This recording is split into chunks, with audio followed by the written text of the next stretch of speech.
I'm Jason Lopez, this is PodTech.net, and I'm here with Craig Barrett, who is the chairman of Intel Corporation, but also the chairman of the Global Alliance for Information and Communication Technologies and Development for the UN. Welcome to the video podcast, Craig. Good to be back with you.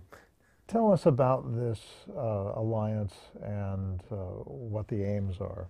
Well, this is an alliance that started a little less than a year ago. Kofi Annan, when he was Secretary General of the UN, kicked this off, and it's really designed to try to speed up the bringing of information and communication technology to the developing world, trying to bring this capability to Africa, to the wilds of Latin America, wilds of Asia, to allow those countries and the people in those countries to catch up to a certain degree with the developed world in the use of communication and information technology and the internet. One of the goals of the Alliance is to identify areas where the Alliance and Silicon Valley can work together to bring access to IT, to the developing world. I wonder if you could speak to the idea of an initiative between Intel and other companies and the United Nations. I think there have been a lot of good examples of this recently. For example, in the last 3 or 4 months, Intel's worked with other private companies around the world to bring information technology, the internet, to remote villages in 5 different countries: Brazil, South Africa, China, India, Egypt. We've done that on our own without the government's funding or the government involvement. We have a lot of programs around the world with governments. So does Microsoft, so does Cisco, so do a number of other high-tech companies. The UN has realized that the technology companies have the technology wherewithal. They might not have all the money to drive this, but they have the technology knowledge more than the UN does, more than local governments do. So getting the companies to play into this development effort is important. Getting some of the funding agencies like the World Bank or the Inter-American Development Bank, those NGOs who have capability to fund these good ideas, is important. And then to work with the local governments as well. The ultimate public-private partnership. Everybody brings to the game that which they do best. And the result is much better than if anyone tries to do it by themselves. There's been talk about the effectiveness of the UN. And when it comes to an alliance that is charged with bringing IT to the developing world to solve some of these problems that you've outlined, it sounds more like an initiative that requires that you roll up your sleeves to do something about it. I wonder if you could speak to that issue. Well, we tried to make it very clear at the first meeting we had that this was not a debating society, not a talking society. That what we should do is pick a very few specific areas, targeted focus, something we could do well and make it happen, get everybody to buy into it. We've picked 2 or 3 areas. One is broadband for Africa. One is wiring up digital villages. One is a kind of a volunteer corps of IT specialists to go around the world to help implement these things.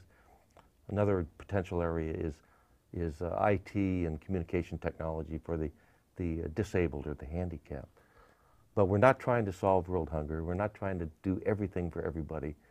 And we've made it very clear that it's not a debating society. It's an action-oriented group. If we don't get action, we don't get results, then I think everyone will get tired very quickly and go away. My job is to make sure that we don't talk a lot, but we do a lot. And in the do a lot part, I mean, you mentioned places like Brazil and Egypt.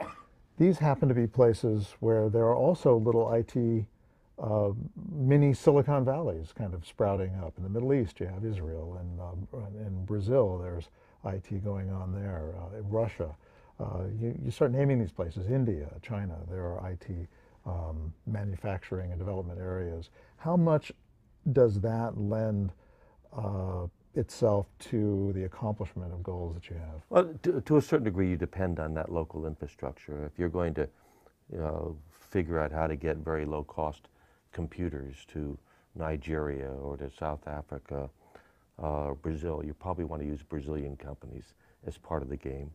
If you're going to bring communication technology to those countries, it's going to be local communication companies who are part of the solution. But again, that's part of the public-private partnership. It's not just multinational private companies, it's local private companies playing as well. There seems to be kind of a change in the environment right now around the way business operates in the world. It used to be that businesses were sort of off on their own. They were in their own universe, and they played by their own rules practically.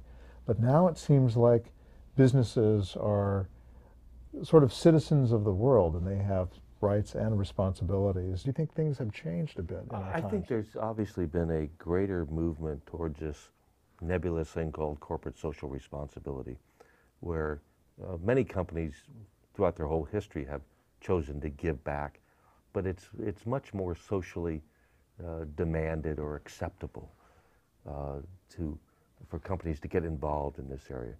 And certainly you see other things, the Gates Foundation, the Moore Foundation, foundations of individuals have gotten into the game as well. But whereas companies like Intel or a Microsoft or a Cisco have had programs throughout their history, as they've become bigger and more powerful companies, those programs have expanded as well. So they have a greater impact and a greater reach. I think you're seeing that maturity of the corporate social responsibility actions of companies, along with the growth of those companies and the import of those companies around the world. They just have a bigger impact today. Is it something having to do with the IT nature of these businesses? I'm not sure it has as much to do with the IT nature of this business as we're focusing on IT because the internet has become exponentially more important in the last few years. Computers and communication technology have become exponentially more important in the development of countries and their economic growth, their educational processes, their healthcare delivery systems. So the technology we bring to the game could not be more important. And it's kind of the cream has risen to the top, and we're involved in this very high level, very important, very basic activity. And we just happen to be at the right place at the right time in terms of what the world needs and what governments around the world want for their citizens. Okay, thank you very much, Craig Barrett, for being on this video podcast. Good to be back with you, Jason.